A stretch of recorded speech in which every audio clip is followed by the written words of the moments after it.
అందరికీ నమస్కారం. ఈరోజు కథ 'నువ్వే నా శ్వాస'. ఏమైంది సీత? పనిలోకి రావా? ఎన్ని రోజులు ఇంజనీర్ సార్ దగ్గరే పని చేస్తావే? అంటున్న సూరమ్మ మాటలకి, ఆ సార్ ఇక్కడి నుండి వెళ్ళే వరకు ఇక్కడే ఉంటానత్తా. సర్లే, నా కొడుకు నిన్న పట్నం నుండి ఇంటికొచ్చాడు, నిన్ను కలుస్తా అన్నాడు. ఇంటి దగ్గరే ఉంటావు కదా? హా అత్తా, ఇంటి దగ్గరే ఉంటాను అని చెప్పి ఇంట్లోకెళ్ళింది. ఎవరే? ఎవరు మాట్లాడుతుంది? సూరమ్మత్త. గోపి పట్నం నుండి వచ్చాడంట, నన్ను కలుస్తానన్నాడు. ఎందుకు? ఏమో అమ్మా. సర్లే, మగపిల్లలతో జాగ్రత్త. వాళ్ళు తప్పు చేసిన మనల్ని అంటారు. అదేంటమ్మా, ఏం తప్పు అనింది సీత అమాయకంగా. నీకు అర్థం కాదులే అంటూ లోపలికెళ్ళింది. అంతలో గోపి హాయ్ సీత అంటూ లోపలికొచ్చాడు. బావున్నావా గోపి అనింది సీత. బావున్నాను. నువ్వెలా ఉన్నావు? నేను బావున్నాను. ఎప్పుడొచ్చావు? నిన్నే వచ్చాను. నువ్వు కూర్చో, నిన్ను చాయ్ తెస్తా అంటూ లోపలికెళ్ళింది సీత. వెళ్తున్న ఆమెనే చూస్తూ ఉన్నాడు గోపి. ఇదిగో గోపి, చాయ్ తీసుకో అంటూ గ్లాస్ అతని చేతిలో పెట్టింది. ఇంకా ఏంటి సీత ఊర్లో విశేషాలు? ఏముంటాయి గోపి, నువ్వు ఎక్కడో పని చేస్తున్నావంట. అవును, ఇంజనీర్ సార్ దగ్గర. ఆయనకి వంట చేసి పెట్టాలి. ఆయన ఏ టైంకి ఏం తింటారో అది చేసి పెట్టాలి. మరి నువ్వు ఏం చేస్తున్నావు గోపి? సిటీలో చిన్న జాబ్ చేస్తున్నాను. మళ్ళీ ఎప్పుడు వెళ్తావు? అందుకే నీ దగ్గరికి వచ్చాను అన్నాడు. అదేంటి, వెళ్ళడానికి నా దగ్గరికి రావడానికి ఏం సంబంధం అనింది సీత అయోమయంగా. అది సీత, నేను నిన్ను పెళ్లి చేసుకోవాలనుకుంటున్నాను. నీ ఒపీనియన్ తెలుసుకొని అమ్మ వాళ్ళతో చెబితే ముహూర్తాలు పెడతారు అన్నాడు గోపి అతని మాటలకి అయోమయంగా చూస్తూ. అదేంటి గోపి, నన్ను పెళ్లి చేసుకోవడం ఏంటి? నాకేం అర్థం కావట్లేదు. నేను నిన్ను ప్రేమిస్తున్నాను సీత. ఈ విషయం ఎన్నో రోజుల నుండి నీకు చెప్పాలనుకున్నాను, కానీ చెప్పాలంటే భయం వేసి ఇన్నాళ్ళుగా చెప్పలేదు.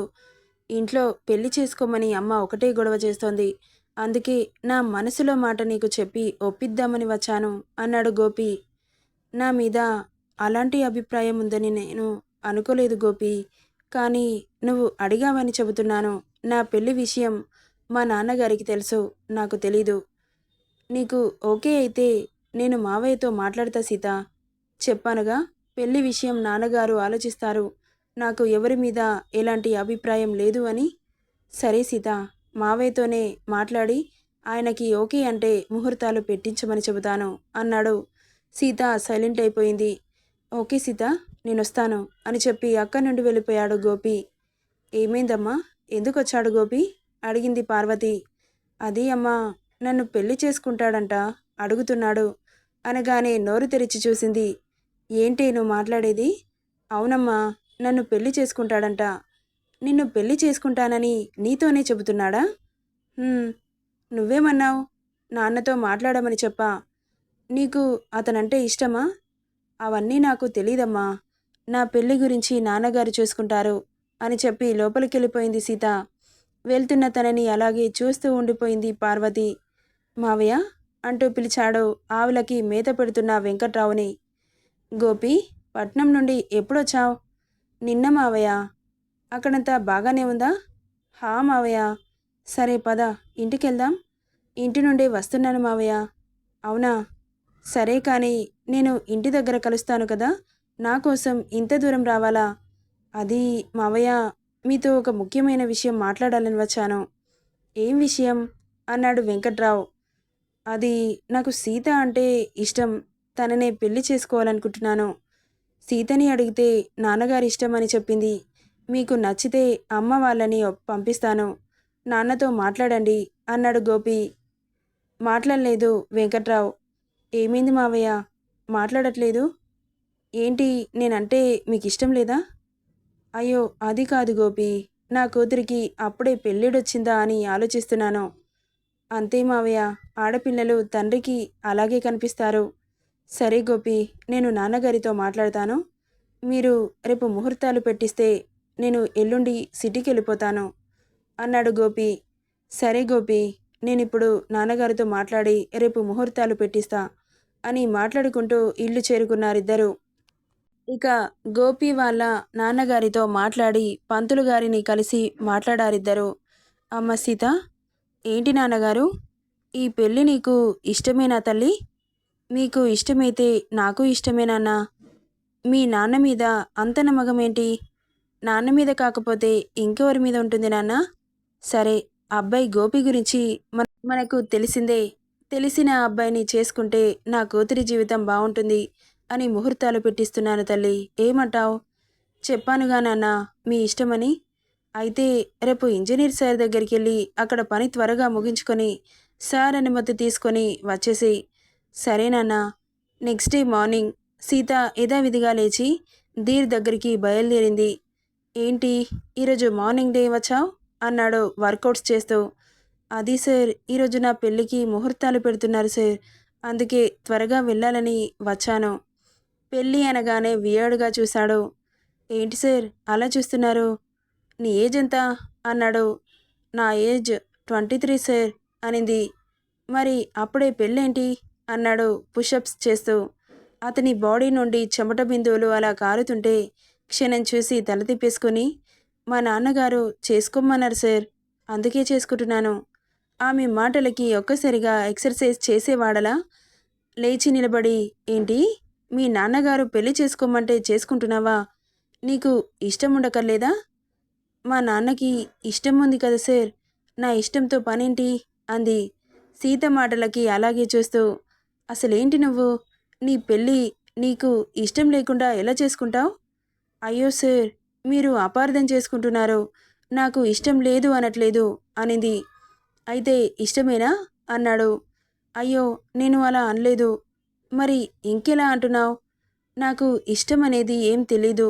మా నాన్న ఇష్టమే నా ఇష్టం అంటున్నా. ఆమెను తేరిపార చూసి, దీనితో మాట్లాడితే నా బుర్ర పాడవుతుంది అని కామ్ అయిపోయాడు. ఆమె చేతిలో ఉన్న కాఫీని సిప్ చేస్తూ, నాకు బ్రేక్ఫాస్ట్, లంచ్ ఒకేసారి చేస్తావా? అవును సార్. చల్లగా అయితే నాకు తినబుద్ధి కాదు. మరి ఎలా సార్? నువ్వు ఏమైనా చేసుకో, నాకు మాత్రం ఫుడ్ వేడిగా ఉండాలి అన్నాడు. హా, అదేలా కుదురుతుంది సార్? సీత, అదంతా నాకు అనవసరం. ఫుడ్ని నేను తినే ముందు కుక్ చేసి వెళ్ళు అని అక్కడి నుండి వాష్రూమ్ వెళ్ళిపోయాడు. ఇదేంటి ఇలా మాట్లాడతారు అని ఫస్ట్ అయితే బ్రేక్ఫాస్ట్ చేద్దాం, లంచ్ వెళ్ళేటప్పుడు చేసి వెళ్దాం అనుకుంటూ వెళ్ళింది. ధీర్ వచ్చే వరకు అన్నీ రెడీ చేసి పెట్టింది. అతను టవల్తో తల తుడుచుకుంటూ వస్తుంటే నీటి బొట్లో సీత ఫేస్ పై పడగానే అతన్ని అలాగే చూసింది. అప్పుడే ఫ్రెష్ అవ్వడం వల్ల తేటగా ఉంది అతని ఫేస్. చూస్తుంటే చూడాలనిపిస్తోంది. ఏయ్ సర్విట్ అన్నాడు ఫుడ్ని చూస్తూ. అతని మాటలకి తేరుకొని ఫుడ్ సర్వ్ చేసింది సీత. నైట్ కూడా ఏం తినకపోవడంతో ఆకలి దంచేస్తోంది అతనికి. మీకిప్పుడు ఎలా ఉంది సార్ అంది నిన్న సిచ్యువేషన్ గుర్తు చేసుకొని. నాకేమైంది అన్నాడు. నిన్న ఫీవర్ వచ్చింది కదా, ఏం తినలేదు కూడా. నువ్వు జ్యూస్ చేసి వెళ్ళావుగా, తాగి మెడిసిన్ వేసుకున్నా తగ్గింది అన్నాడు. ఇక అతను తినేసి, నిన్ను ఎవరు చేసుకుంటున్నారు అన్నాడు. అతను అలా అడగగానే అర్థం కాక అయోమయంగా చూస్తూ, ఏంటి సార్ అనింది. అదే పెళ్ళి ఎవరు చేసుకుంటున్నారు అంటున్నా అన్నాడు. మాకు తెలిసిన అబ్బాయి గోపి అనింది. చాలా అదృష్టవంతుడు అన్నాడు. ఎందుకు సార్ అనింది. అతను అలా అనగానే సంతోషంతో, ఎందుకేంటి, నువ్వు చాలా బాగా కుక్ చేస్తావు. నీ కుకింగ్ కోసమైనా నిన్ను కళ్ళు మూసుకొని పెళ్లి చేసుకోవచ్చు అన్నాడు. అతను అలా పొగుడుతుంటే ఆశ్చర్యంగా సంతోషంగా చూస్తూ, థ్యాంక్ యూ సార్ అనింది. సరే కానీ నీ వుడ్బీ ఏం చేస్తాడు? అదే ఏం జాబ్ చేస్తాడు? పట్నంలో ఒక చిన్న కంపెనీలో పనిచేస్తాడంట సార్ అనింది. పట్నం అనగానే వింతగా చూసి, హో సిటీ అన్నాడు. అనింది. ఇక ఏం మాట్లాడలేదు ధీర్. తినటం పూర్తవడంతో అతను అక్కడి నుండి వెళ్ళిపోతే కిచెన్ క్లీన్ చేయడానికి వెళ్ళింది సీత. అక్కడ పంతులు గారు, గోపి వాళ్ళ పేరెంట్స్ కూడా అందరూ రావడంతో సీత కోసం వెయిట్ చేస్తున్నారు. నిశ్చితార్థం టైం అయిపోతుంది, ఇంకా అమ్మాయి రాలేదు అన్నాడు పంతులు గారు. వస్తుంది పంతులు గారు, తను వచ్చేసరికి మీరు చేయాల్సిన కార్యక్రమాలు చేయండి అంటున్న వెంకట్రావు మాటలకి సూరమ్మ, అదేంటన్నయ్య, సీతని పంపించకుండా ఉండాల్సింది అనింది. ఇక్కడ సీత సార్కి వంట చేయడంలో పడింది. మౌని, అక్కని తీసుకురాపో అని పంపించాడు వెంకట్రావు. సరే నాన్న అంటూ పరిగెత్తింది. అక్క, నిన్ను నాన్నగారు పిలుస్తున్నారే అందరూ నీకోసం వెయిట్ చేస్తున్నారు, త్వరగా రా అంటూ వచ్చింది మౌని. అవునా, ఒక 5 నిమిషాలు మౌని, అయిపోవచ్చింది అంటూ వంట పూర్తి చేసి అక్కడి నుండి బయలుదేరుతుంటే ధీర్ లోపలికి వస్తూ కనిపించాడు. ధీర్ని చూసిన మౌని ఒక్కసారిగా గుడ్లు పెద్దవి చేసుకుని స్టన్ అయిపోయి నిలబడింది బాబు అందానికి. ఎక్కడికి అన్నాడు. మా నాన్నగారు రమ్మన్నారట, ముహూర్తం టైం అవుతుంది, నేను వెళ్తాను సార్ అనింది సీత. నాకు ఆకలిగా ఉంది, సర్వ్ చేద్దు పద అన్నాడు. మౌని పాప నోరు తెరుచుకొని మరీ చూస్తూ ఉండిపోతే అతనికి వడ్డించటానికి లోపలికెళ్ళింది సీత. అతను కనుమరుగయ్యేసరికి తేరుకొని అక్కడి నుండి వాళ్ళతో పాటు లోపలికెళ్ళింది మౌని. ఇక అతను తినే వరకు అక్కడే ఉండి అతను తినగానే నేను వెళ్తాను సార్ అనింది. వెళ్ళు, కానీ ఇంకోసారి మీ చెల్లిని తీసుకురాకు అని చెప్పి మౌని పాపని ఓ చూపు చూసి వెళ్ళిపోయాడు. దెబ్బకు గతుక్కుమంది మౌని. అతను ఎందుకలా అన్నాడో అర్థం కాక అయోమయంగా మౌనిని చూసింది. తడబడుతూ కళ్ళు కిందకు దించేసింది. ఏమన్నావే? నేనేమన్నానక్క, నీతో పాటే ఉన్నానుగా. లేదు, ఏదో జరిగింది, లేకపోతే సార్ ఎలా అనరు? ఇన్ని రోజుల నుండి ఉంటున్నాను, నన్ను ఒక్క మాట కూడా అనలేదు. నిన్ను ఎందుకలా అంటారు? ఏమో, నాకేం తెలుసు. సరే కానీ లేట్ అవుతుంది పదా అంటూ లాక్కుపోయింది మౌని.